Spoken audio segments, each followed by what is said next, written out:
কাবা এবং নবীর জন্ম হলো আরব দেশে, তাই মুসলমানে আরব দেশকে ভালোবাসে। সেই আরব দেশে এখন দেখো না ভাই চেয়ে লালসাই বিয়ে করছে ইহুদিদের মেয়ে।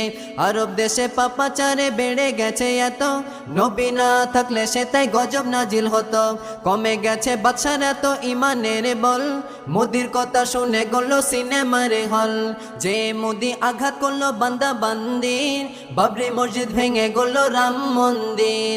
বেদিনদের কথায় যখন চলবে মুসলিম জাতি, নিভে যাবে তাদের জ্বলা ইমানের বাতি। বোকা মুসলমানে কেন গাফেল হয়ে আছে, দাজ্জালে ওদিকে জন্ম হয়ে গেছে।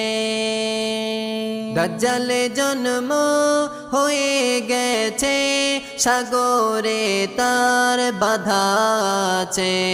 দুনিয়ায় সে আসবে কখন, জেনে নাও আজে আমার কাছে।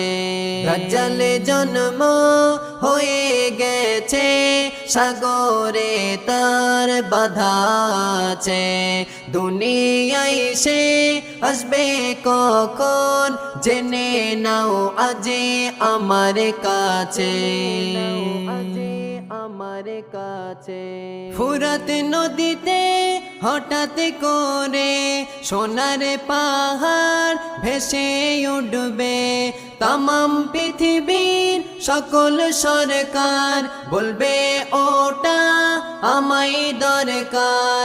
সোনার পাহাড় নেওয়ার লোভে তামাম পৃথিবী যুদ্ধ বাঁধবে। পারমাণবিক যত বোমা তখন সবাই প্রয়োগ করবে। পৃথিবীর প্রায় সকল মানুষ বোমারে আঘাতে যাবে মারা।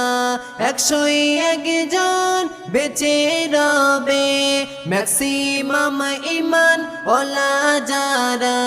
তাদের উপর জুলুম হবে, তাদের উপর জুলুম হবে। হাদিসেতে লেখা আছে, দাজ্জালে জন্ম হয়ে গেছে, সাগরে তার বাধা আছে। দুনিয়ায় সে আসবে কখন, জেনে নাও আজে আমার কাছে। আমার কাছে নবীর কিছু সাহাবারা সাগর ভ্রমণে গিয়েছিল। একটি মাসে তাদের নৌকা বিশাল ঝোড়ো হাওয়ায় ভেসে গেল। ভয়ঙ্কর কি দ্বীপের সামনে তাদের নৌকা থেমে গেল। হঠাৎ সেই থাই একটি পশু তাদের সামনে হাজির হলো। তাকে সরিয়ে সাহাবানা দ্বীপের